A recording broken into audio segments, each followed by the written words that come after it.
Greetings, ladies and gentlemen, and welcome to this latest edition of Tales from Outer Space. Hope you enjoy. Deus Mechanicus, KILLDOZER, written by Swift Hound. Another day, another incident with a human engineer. Humans have been a part of the galactic community for a few of their centuries now. They've always had a knack for thinking outside the box, coming up with unconventional solutions to their problems.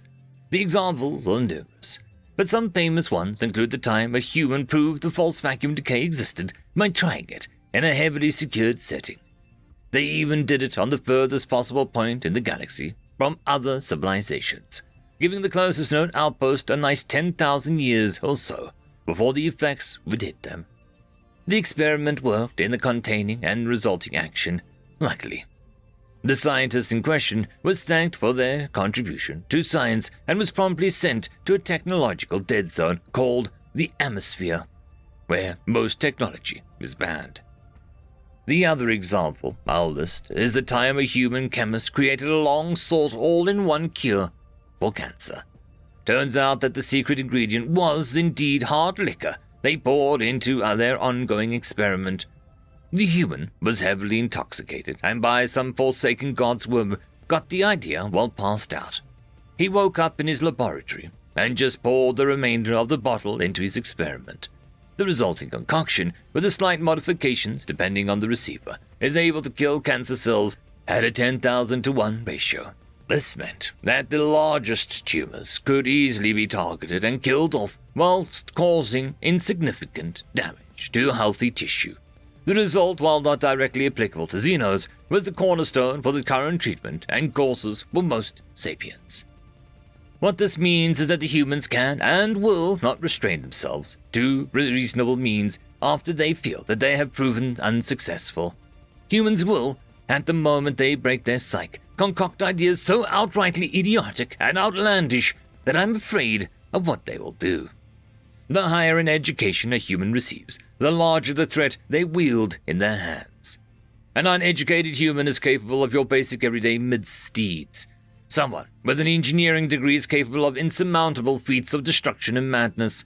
The only thing restraining most humans is their basic instinct to be helpful and orderly. They will be the first ones denouncing harsh means, even if they deserve it.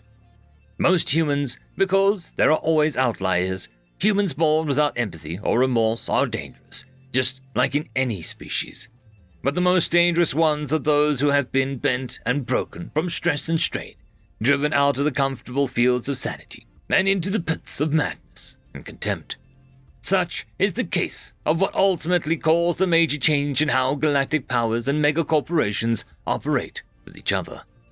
Megacorporations had become either large governments themselves or controlled significant portions from behind the public eye. Wars were waged under fabricated pretenses, when, in reality, it was just an extremely aggressive business tactics. Planets were conquered under the flag of liberation, but in reality, the populace just had new faces to look upwards to and curse at. Money became increasingly difficult to use as larger corporations had started using their own currencies, making basic transactions between different areas almost impossible, as no one on the other side could use the corporation money elsewhere. The largest corporations controlled dozens of systems, with tight grips on that became even harder to get out of.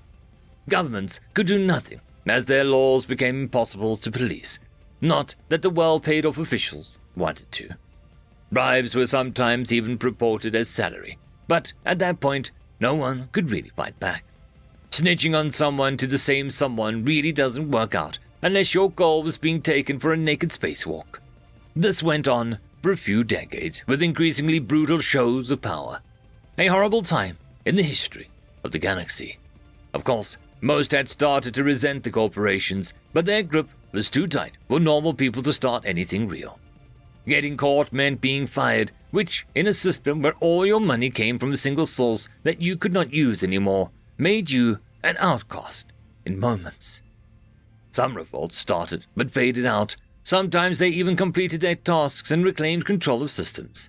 But greed took a hold, and rebellions became the same corporations they fought against.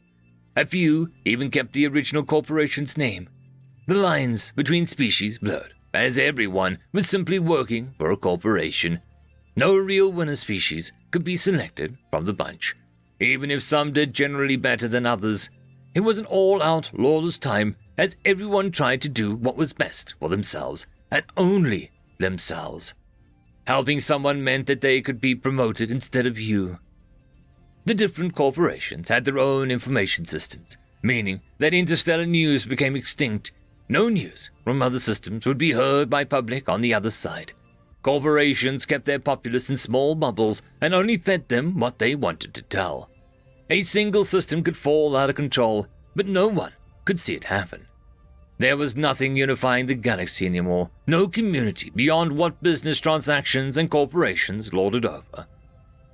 Ever larger space stations were built to serve as unified control hubs for corporations. The populace could not reach the stations and thus could not even dream of revolting. It was rare for anyone born planetside to ever even visit a station. It wasn't as rare as for someone to be kicked off stations and into the muddy grounds of the public. Only a few thousand elite would control billions of lives in company security, protected by turrets and the heaviest shielding money could buy. Even basic mechanics that lived on stations were living like kings, well, at least when compared to those stuck on planets. Eventually someone got tired of it all. A human, an engineer, tasked with creating new weaponry. He was one of the rare specimens uplifted from menial jobs on the planet. He had simply worked to live and survive on a planet, but was given a job on a station after a purge of staff left the engineering department severely lacking in expertise. Saying no wasn't even an option to him. Saying no would have meant being silenced. The corporation couldn't show weakness to the people, after all. It took over a decade for him to eventually rise to the top of the engineering food chain. He saw nearly all of his original compatriots become vile and twisted by their newly found glory along the way. He even witnessed some of them simply being dropped into space. He also found out what the bright burning flashes in the night sky near the station had been. All those times, he had watched the sky and seen meteors. All the time, as a child, he had looked up in wonder as the bright lights. All those flashes had been corpses burning in re-entry. In that moment of sick realization, something snapped in his mind. He began planning and constructing something only a mental patient could come up with in a drug-fueled fever dream. His position in the corporation gave him enough resources and freedom that allowed him to steal one of the largest ships in the corporation, stuffing it full of riches, machinery, and fuel. The station itself was left crippled by several malfunctions in the life support system and the complete destruction of the engineering department. No one managed to link his disappearance to the lost items. It was simply assumed that he had accidentally destroyed the engineering department, killing himself in the process and destroying the equipment. He jumped away to an unknown location and wasn't seen afterwards. Life went on as normal after the particularly large meteor shower lit up the planet's sky. Around a decade after the incident, an impossibly sized warp signature was detected by the very same station scanners. The signature could only have been generated by something as large as a station. The station, by this time, was several kilometers long, making the personnel responsible for the scanning station go into a frenzy. Warnings blared across the entire station as they expected the light from the incoming thing to reach the station. Every soul on the station was in panic, while the populace on the planet was ignorant of anything being wrong. Shields were raised to their utmost limits and projected towards the unknown object's point of entry. Then, something hit the station. It ripped the shields open like there had been nothing and tore through the center, causing critical damage to almost every system deemed necessary for life. The atmosphere vented from countless holes and tears in the station, rendering all major portions of the station dead within minutes. No one would have known what had hit the station if not for a short audio-only message that was sent from the object. The message was what can only be described as a manifesto. It was highly personalized to the creator's own life, which made it all but incomprehensible to everyone. The message wasn't important to the people, but the exploding carcass of the corporation station was. It wasn't long until the people revolted and the remaining corporate workers, now cut off from each other and their management, were left completely shattered, the corporation crumbling within days. Other corporations cared little for what had happened. They assumed it had just been a single nutjob who had crashed into an unprepared and badly shielded station with a warp engine. After 3 similar incidents with the same message repeating every time, they got concerned. Every time was the same. An unknown object would exit warp and then hit corporation station, destroying it completely. The object would destroy a station, then leave and warp towards the next closest station. The path of destruction went on for years, with corporation stations becoming ever scarcer as one by one they were destroyed for good. No matter how prepared or how much shielding the station had, it was always destroyed without knowledge of what had hit it. After many hits, someone had smarts to install a black box on a station that was believed to be one of the next targets.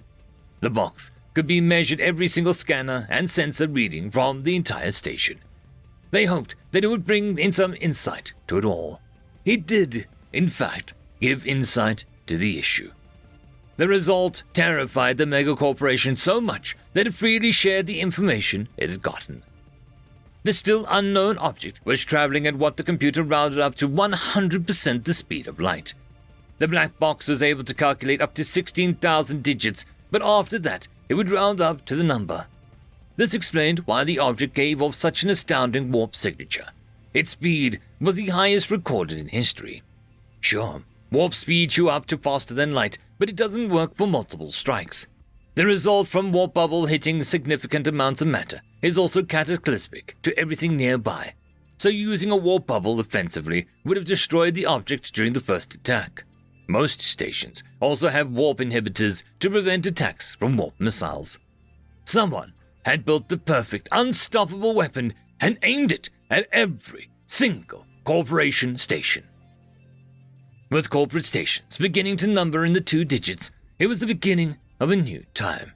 Corporations that had been reliant on their fortified stations collapsed, leaving the people to build anew. No one wanted to rebuild corporations anymore, fearing what had become publicly known as Deus Mechanicus, to return and destroy the planet. No one knew if it could. No one wanted to try. The remaining corporations abandoned their stations and tried to go back planetside, but found only resistance movements. The galaxy had started to fill up with talk again. The last station to be destroyed was a special occasion. The station had been emptied weeks prior in fear. It was destroyed like usual. But this time a small capsule was detected detached and slowing down. This time, a different message was sent towards the planet, this time in clear video. On the video was a disheveled man, shaking and stuttering on his words amidst spouts of laughter. The message was several minutes long and consisted of rambling, repeated structure, and enough explicitives and insults to count as a war crime. It only ended once the capsule had gone too close to the star and gotten vaporized. Moments later, the now familiar warp signature appeared, taking every scrap of evidence with it. Scientists still bicker about how the impossible speed was achieved, and how had time dilation not taken effect on the creator. Whatever the creation was, however it was made, people still cheer and celebrate it at its mention. The next centuries would be marked as rebuilding lost economies, this time with stricter rules placed on companies. Any signs of corruption within governments were met with piercing opposition and public outcry. No one wanted a repeat of the past. Some still fear what the galaxy came to know as Deus Mechanicus, KILLDOZER. End of story. I would quickly like to thank our Tier 5 patrons and channel members: Casper Arnholt, Cam Maxwell, it's difficult to pronounce, Lord Arishikal, Dragzoon WRE, and Arcadian. Thank you very much.